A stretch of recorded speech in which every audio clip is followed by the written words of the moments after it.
Salut à tous, c'est Yarlik. On se retrouve pour une autre review d'un modèle kit de chez Blockies. Cette fois-ci, on jette un œil à Aiolos. Alors, Aiolos fait partie de la seconde vague de modèles kits publiés par Blockies. La seconde vague est composée de Seiya, Aiolos et Aldebaran dans cet ordre. Et la raison pour laquelle je ne présente qu'Aiolos pour l'instant, c'est pour une raison de tarif. En effet, le prix a augmenté d'à peu près une dizaine d'euros, donc on passe de 19-20 € à plutôt 29-30 euros, ce qui est une augmentation qui n'est pas négligeable, je trouve. Donc, on va regarder la figurine en détail après l'avoir montée et voir si le jeu en vaut la chandelle. Et si c'est le cas, eh bien, je prendrai Aldebaran. Maintenant, on va passer à la présentation de la boîte. Alors, vous voyez que la boîte, elle est cabossée. C'est le jeu de la roulette russe quand on commande sur AliExpress. Soit vous avez une boîte qui est nickel dans ce style-là, soit vous avez une boîte toute cabossée comme ça. Donc, en termes de détails, c'est pareil que précédemment. Donc, on a ce reflet légèrement scintillé brillant qui met bien en valeur le personnage. On a ici la bulle du manga. Ici, on a les mentions qui indiquent que vous n'avez pas besoin d'utiliser de colle, de peinture ou de pince pour monter la figurine. On a l'hologramme de chez Blockies et le copyright de Masami Kurumada. Je le répète, c'est un produit officiel, c'est pas du bootleg, c'est tout à fait officiel. Sur la tranche, on a une pose avec Aiolos et le code barre de chez AliExpress. Au dos de la boîte, on a la composition, donc le personnage ici, les grappes, encore une pose, les différents visages. Alors moi, quand je vois ça, ça me fait penser à ce qui est fait sur les Misclos X à l'arrière. Donc je pense que c'est fait exprès.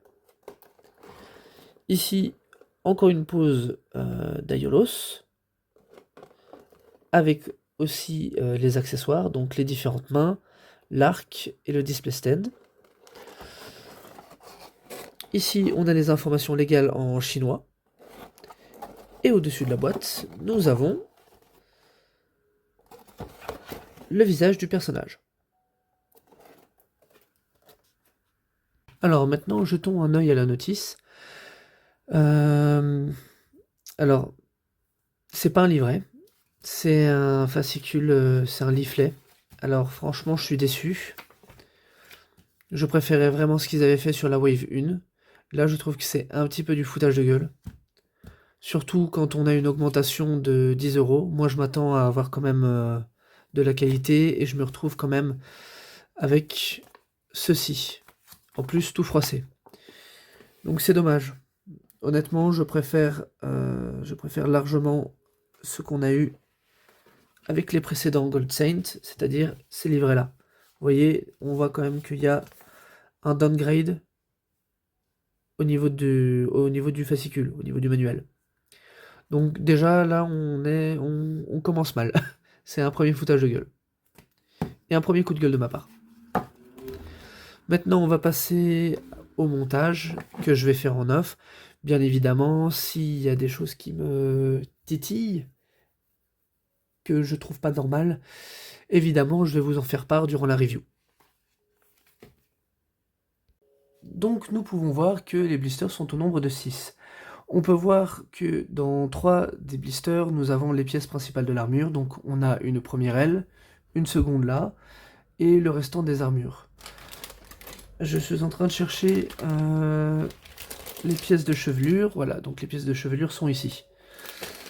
Nous avons ici, comme pour le restant, les pièces où on va avoir les genoux, les avant-bras, donc tout ce qui va nous permettre de monter.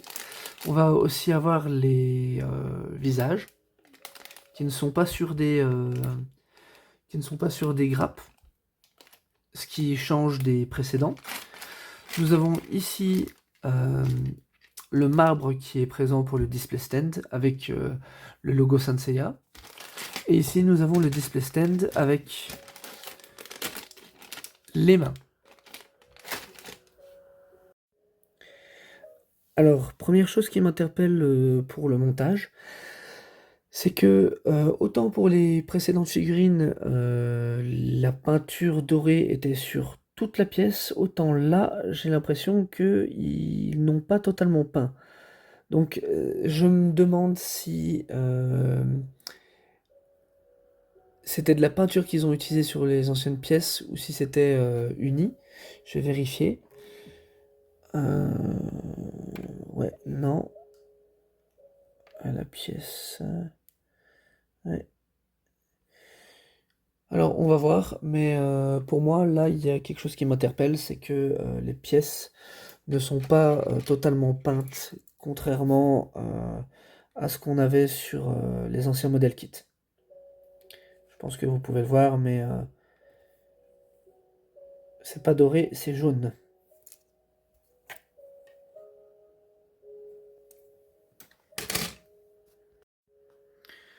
Autre point marquant, nous avons une grappe où nous avons 6 mains. J'ai utilisé ces éléments-là. Par contre, on en a 2 qui restent. On a une main, je pense, qui est pour tenir la comment on appelle ça? La flèche qui est unie, comme vous pouvez le voir. La main est totalement unie. Et par contre, nous avons une autre main, ici, où on pourrait normalement mettre une de ces protège-mains. Mais ce qui se passe, c'est que quand vous essayez de mettre le protège-main, eh ben, ça ne rentre pas. Donc ce serait intéressant de savoir ce qui se passe parce que j'ai 2 protège-mains, mais il n'y en a aucun qui rentre sur cette main-là. Donc voici ce que donne la figurine montée. Honnêtement, j'ai pas eu de soucis pour le montage, sauf pour 2 pièces, donc le cache-main que j'avais montré au départ et les ailettes qui se barraient tout le temps, donc ça j'ai été obligé de gluer ça. Au niveau des articulations, on est sur la même chose que les autres blockies, donc je vais juste relever l'articulation majeure pour Aiolos, et ce sont ses ailes. Les ailes sont très bien articulées. On peut les monter, les descendre, et on peut aussi les étendre si besoin. Honnêtement, je suis pas déçu du tout du montage de la figurine. D'ailleurs, j'ai remarqué qu'ils ont quand même fait des améliorations au niveau des articulations. Par exemple, ici au niveau du bassin, quand je bougeais le bassin sur Mu, le corps avait tendance à se désolidariser. Maintenant, c'est plus le cas. Donc ça, c'est un très bon point. La review commençait vraiment pas bien et au final, moi, je suis très satisfait. Je pense que je vais prendre Aldébaran. Euh, Après, je vais peut-être vous montrer à quoi Aiolos ressemble à côté des autres Gold Saints. Comme ça, vous aurez un aperçu. Mais en tout cas, sachez que moi, je m'engage à prendre Aldébaran pour vous faire la review et aussi par plaisir. Alors, voici les 4 Gold Saints ensemble. Donc, juste peut-être quelque chose qui m'interpelle maintenant quand je les vois, c'est que les 3 premiers Gold Saints ont un visage fort juvénile par rapport à Aiolos. Alors, au vu de la différence d'âge, c'est normal, mais je trouve que c'est quand même flagrant.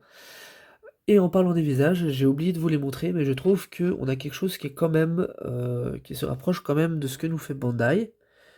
Alors, en temps normal, quand on parle du fait que Bandai fait des visages, c'est généralement pas bon signe. On le prend comme une critique négative. Sauf que là, pour moi, c'est plutôt positif, parce que je vous rappelle qu'on est sur un modèle kit qui coûte entre 20 et 30 euros, et on a des visages que Bandai nous pond, en fait. Donc, si Bandai nous pond ce type de visage et que on a un modèle kit avec ce type de visage-là, pour moi, c'est tout bénef. Je préfère largement avoir ça. Ça prouve qu'il y a quand même de la qualité. Alors, vous me direz, tout est relatif. Alors, je vais clôturer la review ici. Honnêtement, ça partait très mal. Maintenant, j'en suis fort content. Comme je l'ai dit, Aldébaran, pour moi, ça va être un... Et je vais demander à la caméra de refocus. Aldébaran, ce sera un achat. Et j'ai hâte de voir ce qu'ils vont faire avec les Gémeaux, si ça va être un double pack ou un pack. Parce que je sais que dans tous les cas, je vais prendre le Gémeaux en plusieurs fois. Ne serait-ce que pour les customiser et en avoir une version animée. Donc voilà, tout ce que vous avez à retenir, c'est que je suis très content et que je conseille fortement ces modèles kits-là si vous voulez quelque chose de fun à faire. Je terminerai juste sur une petite note personnelle. Vous l'avez peut-être remarqué, mais ma voix est un petit peu cassée et les reviews sur les Blue Keys ont été un petit peu laborieuses. Alors, ce qu'il faut savoir, c'est que j'ai dû les retourner, les remonter plusieurs fois parce que je n'étais pas content du résultat. Et aussi, je les ai tournés très tard le soir, donc comptez 23h minuit, après une journée de travail, et après rentrer à la maison, m'occuper de mon fils, et ainsi de suite. Vous comprendrez du coup que je suis un peu fatigué et que je peux buter sur certains mots ou avoir l'air fatigué. Je vais travailler là-dessus pour être sûr que ça ne se ressente pas à nouveau. Euh, et on va s'arrêter là. En tout cas, si vous avez apprécié cette review, n'hésitez pas à mettre un petit pouce bleu, enfin, ça c'est à l'ancienne, mais un like. Si jamais vous souhaitez suivre un petit peu la chaîne, avoir des news concernant les Blockies ou encore des figurines Dragon Ball ou encore du Super Seven que je vais couvrir, notamment les Teenage Mutant Ninja Turtles. Là, il y a Leonardo que je vais recevoir des TMNT 2003. Donc ça, je ferai une review. Donc si tout ça vous intéresse, si vous êtes intéressé par des rétro-reviews de Marvel Legends, de chez Toy Biz ou encore d'anciennes Figuarts ou tout ça, n'hésitez pas à vous abonner à la chaîne. Comme ça vous pourrez être tenu au courant quand les reviews seront mises en ligne. Cela dit, je vous souhaite une bonne soirée. Prenez bien soin de vous. Ciao ciao!